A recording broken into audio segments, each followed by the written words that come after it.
एक बार की बात है, एक बंदर का जोड़ा एक सुंदर तालाब के किनारे वृक्ष पर बैठा हुआ था। तभी वहाँ पर एक महात्मा आते हैं और उस तालाब में डुबकी लगाते हैं।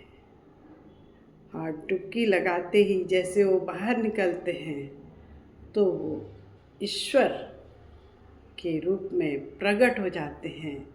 और उसी समय वहाँ पर एक विमान आता है और वो ईश्वर के रूप में जो महात्मा जी थे वो विमान में बैठते हैं और बैकुंठ लोक को चले जाते हैं।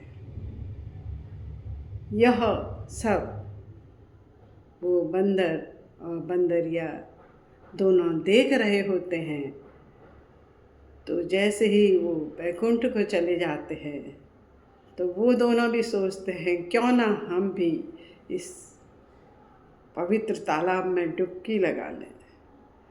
तो वो दोनों तालाब में डुबकी लगाते हैं और देखते ही देखते बंदरिया तो सुंदर राजकुमारी बन जाती है और बंदर राजकुमार बन जाता है। जो बंदरिया है वो तो बहुत खुश हो गई, कहने लगी आज तो मैं बड़ी अपने को भाग्यशाली समझ रही हूँ। लेकिन बंदर जो था उसे संतुष्टि नहीं हुई।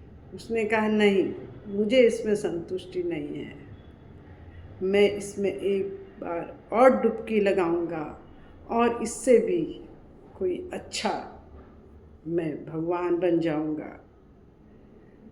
तो बंदर ने, जबकि बंदरिया उसको मना करती रही, लेकिन वो नहीं माना और उसने उस तालाब में फिर से डुबकी लगा ली।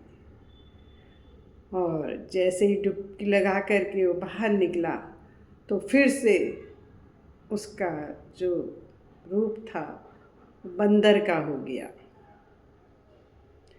उसी समय वहाँ पर उस देश का जो राजा था वो घूमने आया तो उसने देखा एक सुंदर राजकुमारी वहाँ तालाब के किनारे है। तो राजा ने अपने मंत्रियों से कह करके उसको बुलवा लिया और उसके साथ विवाह रचा लिया। अब वो रानी बन गई और बंदर तो बंदर के ही रूप में था।